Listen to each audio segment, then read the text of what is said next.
विदेशी निवेशकों की ताबड़तोड़ बिकवाली की वजह से शेयर मार्केट में पिछले कई दिनों से हाहाकार मचा हुआ है। Equity benchmark index BSE Sensex हो या एनएसई निफ्टी 50 दोनों ही अपने पीक से 5% से ज्यादा गिरावट दिखा चुके हैं। ऐसे में बाजार को संभालने के लिए अब म्यूचुअल फंड हाउसेज ने कमर कस ली है। तो आइए इस वीडियो में समझते हैं कि बाजार को और गिरने से रुकने के लिए क्या है म्यूचुअल फंड कंपनियों की प्लानिंग। वैसे कई सारे फैक्टर्स रहे जिन्होंने बाजार को ड्रैग डाउन किया।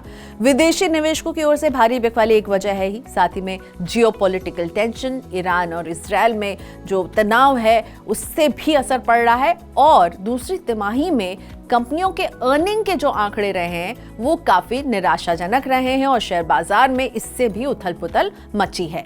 उद्योग जगत से जुड़े लोगों का कहना है कि ऐसे समय में जब विदेशी पोर्टफोलियो निवेशक यानी एफपीआईज बिकवाली के मूड में हैं, बाजार को सपोर्ट करने के लिए म्यूचुअल फंड कंपनियों ने अपने पास 2 लाख करोड़ रुपए रखे हुए हैं। म्यूचुअल फंड हाउसेस के पास ओपन एंडेड स्कीम और फ्रेश इनफ्लो समेत करीब 1.25 लाख करोड़ रुपए की नकदी है। और इसके अलावा अगर बाजार में और गिरावट आती है तो उसे संभालने के लिए बैलेंस एडवांटेज फंड्स और मल्टी एसेट फंड के 60,000 से 80,000 करोड़ रुपए को अलग रखा गया है।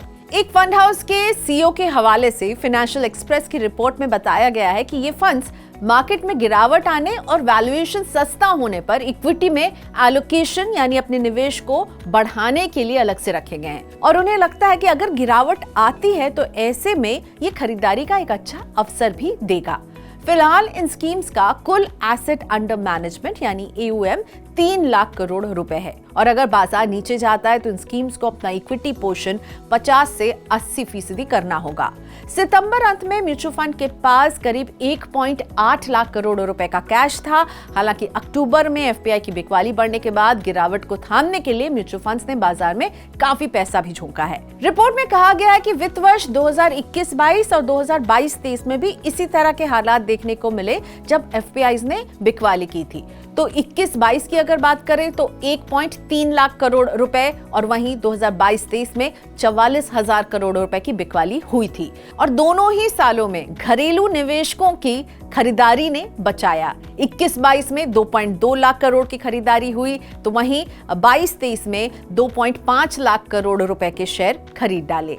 वहीं वित्त वर्ष 2023-24 में भी यही दिखा। एफपीआईज और डीआईज ने 2-2 लाख करोड़ रुपए बाजार में लगाए थे। एनएसडीएल के आंकड़ों के मुताबिक अक्टूबर में एफपीआईज की ओर से कैश सेगमेंट में अब तक 90,000 करोड़ से ज्यादा की निकासी की गई है और ये आंकड़ा 29 अक्टूबर 2024 तक का है। विदेशी निवेशकों ने 29 अक्टूबर को 549 करोड़ रुपए के शेयरों की बिकवाली की। एफपीआईज की कैश सेगमेंट में बिकवाली का ये आंकड़ा 4 महीने में सबसे कम रहा है।